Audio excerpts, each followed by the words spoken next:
Hello, dear students. I'm Upasna, and I'm delighted to connect with you all. I'll be sharing with you part 2 of the chapter 7 Birth from the English NCERT textbook Snapshots from grade 11. In the previous session, we just unfolded the story. Mrs. Morgan is expecting their first child, who is supposedly to be born as premature. So together, that is Dr. Andrew Manson and Joe Morgan, they set out for Morgan's house. Andrew was feeling very dull and tired. He had no idea that this night call would prove unusual and probably influence his whole life, maybe his whole professional journey. When they reached the door of number 12, Morgan stopped outside the door.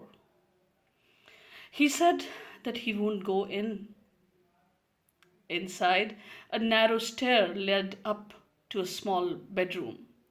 It was clean but poorly furnished. It was lit only by an oil lamp.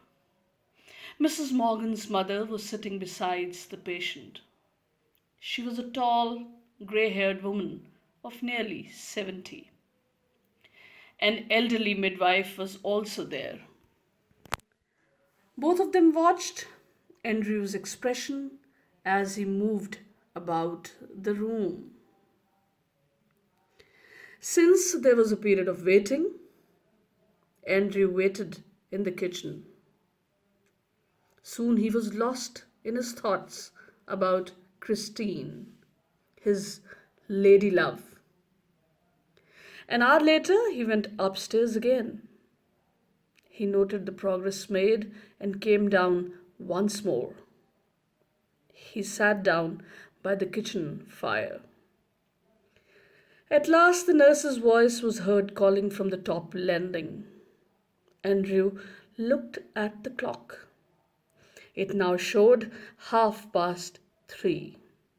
He rose and went up to the bedroom.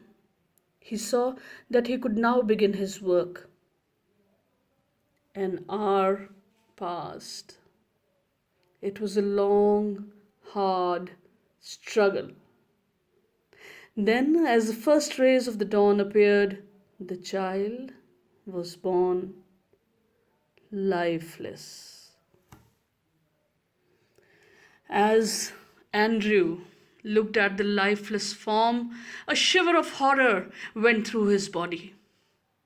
He couldn't decide whether to resuscitate the child first or attend to the mother, who herself was in a serious condition. Instinctively, he gave the child to the nurse and turned his attention to Mrs. Morgan, who now lay collapsed, almost pulseless. He gave her an injection, and after a few minutes of feverish effort, Susan's heart gained strength. Now he thought he could actually leave her safely. Swinging round to the nurse, he asked, "Where's the child?" When Andrew looked at the child, he at once knew that it was a case of asphyxia. Instantly, he was on his feet. "Get me hot water and cold water," he said to the nurse, "and basins too. Quick, quick." He took a blanket and laid the child upon it.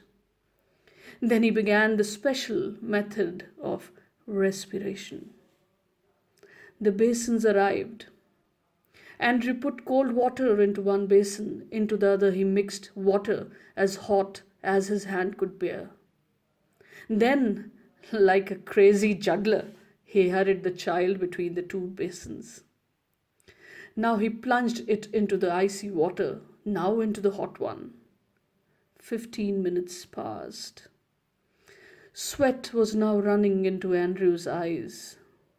His breath was coming pantingly. but no breath came from the body of the child. So, students, we leave here, and I shall meet you in the part 3 of this chapter. Till then, take care.